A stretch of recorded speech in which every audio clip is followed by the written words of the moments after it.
नमस्कार। इस कथापटल पर आप सभी का हार्दिक स्वागत है। दोस्तों, पिछले कुछ दिनों से हल्द्वानी और जोशीमठ के दरकते मकानों, खिसकते पहाड़ों पर आ रही खबरें हमें चिंता में डाल रही हैं, हमें डरा रही हैं, चौंका रही हैं। पहाड़ों पर लगातार हो रहे अवैध भवन निर्माण, पहाड़ों को खोखला करके बन रही सुरंगें, बड़े बड़े बांधों ने जहां हमें बिजली पानी की सुविधाएं दी हैं, वहीं वहां के स्थानीय निवासियों को बेघर भी किया है।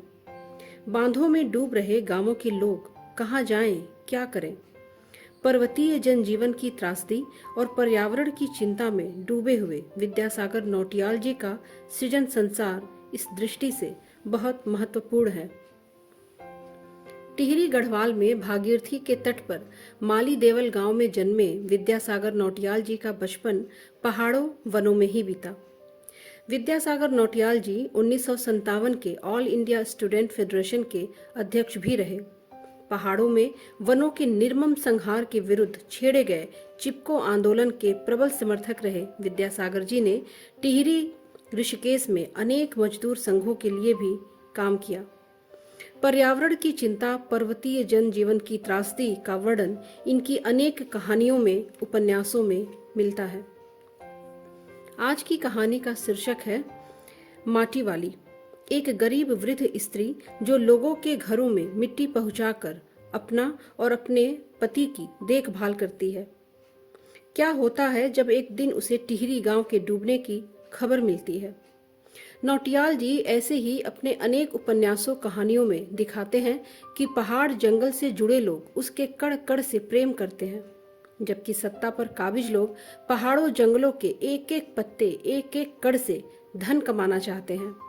विद्यासागर जी ऐसे लोगों का पर्दाफाश करते हैं और उन्हें जंगलों में घूमते हिंसक जानवरों से भी ज्यादा खतरनाक मानते हैं।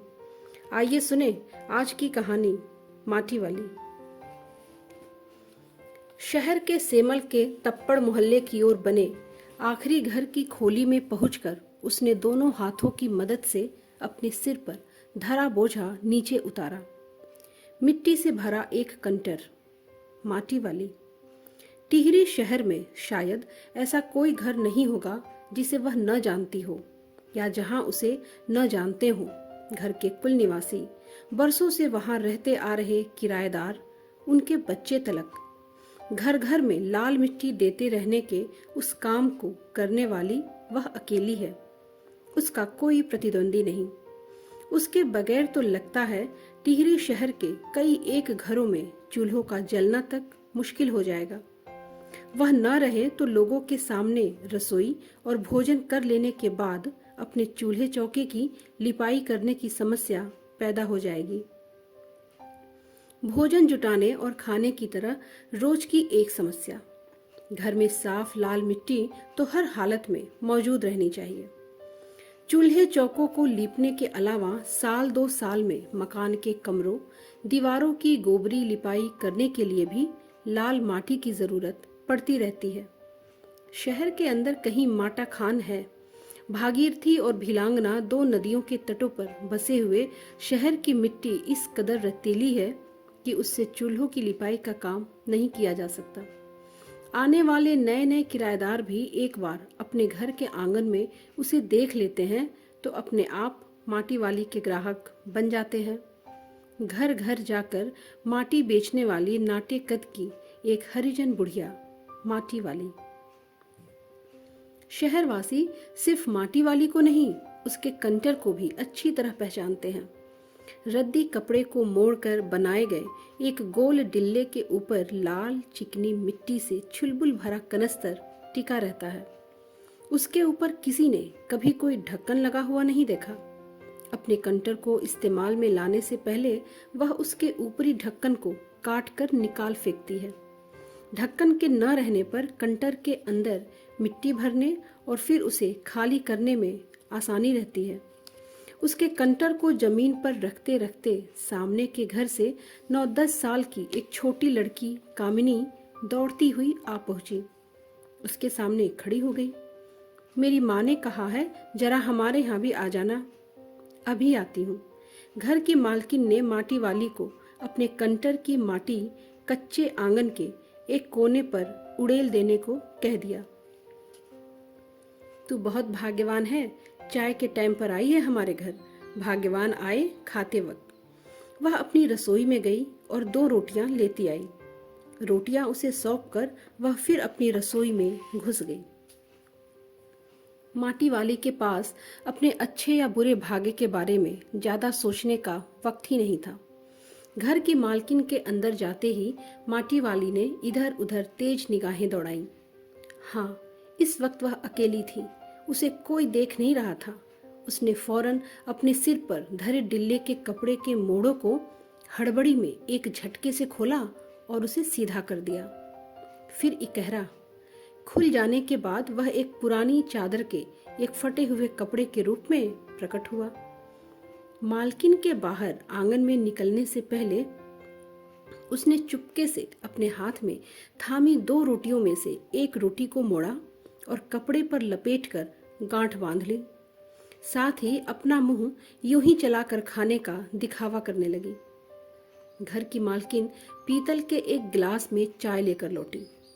उसने वह गिलास बुढ़िया के पास जमीन पर रख दिया।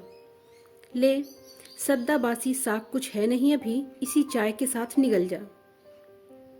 माटी वाली ने खुले कपड़े के एक छोर से पूरी गुलाई में पकड़कर पीतल का वह गरम गिलास हाथ में उठा लिया। अपने होठों से गिलास के किनारे को छुआने से पहले शुरू में उसने उसके अंदर रखी गरम चाय को ठंडा करने के लिए सू सू करके उस पर लंबी लंबी फूंके मारी और तब रोटी के टुकड़ों को चबाते हुए धीरे धीरे चाय सुड़कने लगी। चाय तो बहुत अच्छा साग हो जाती है ठकुराइन जी। भूख तो अपने में एक साग होती है बुढ़िया, भूख मीठी कि भोजन मीठा।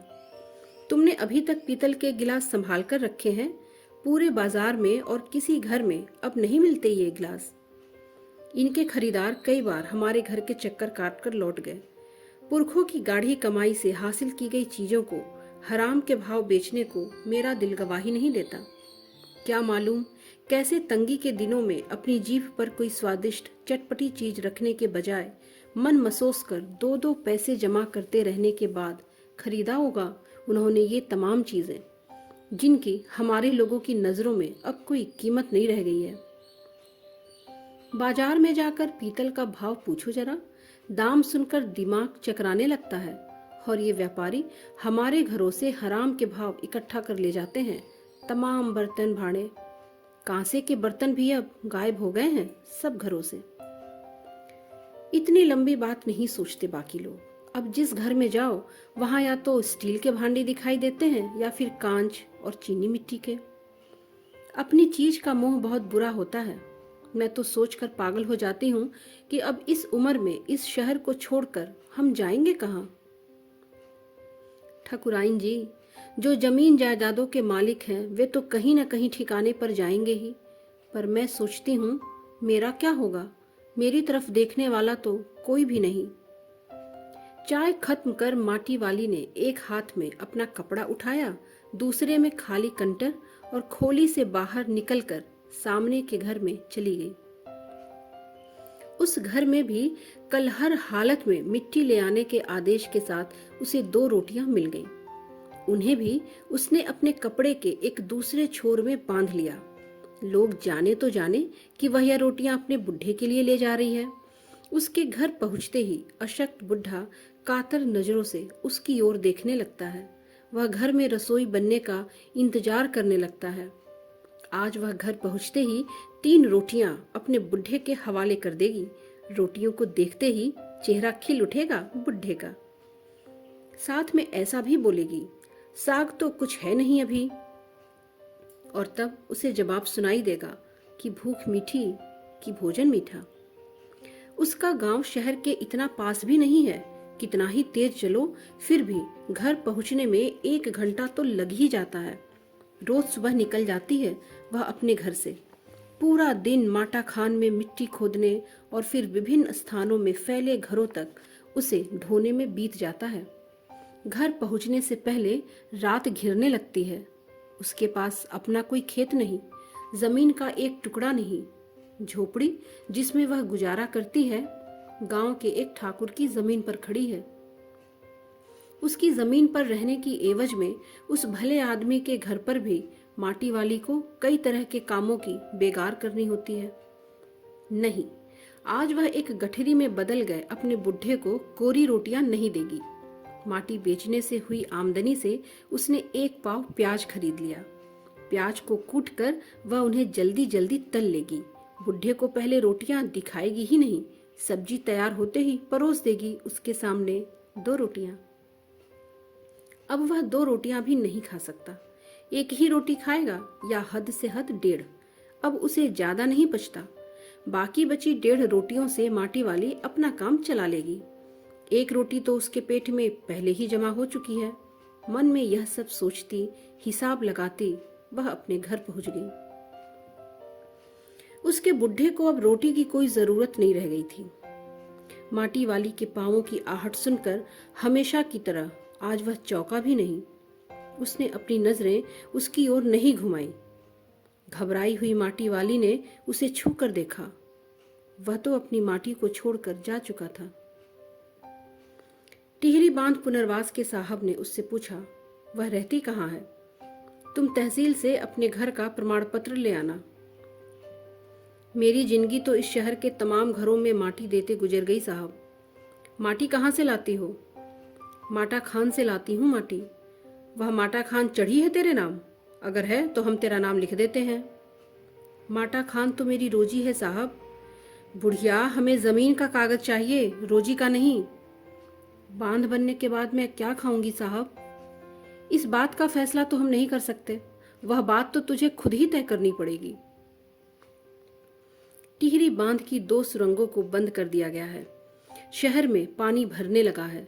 शहर में आपाधापी मची है। शहरवासी अपने घरों को छोड़कर वहां से भागने लगे हैं। पानी भर जाने से सबसे पहले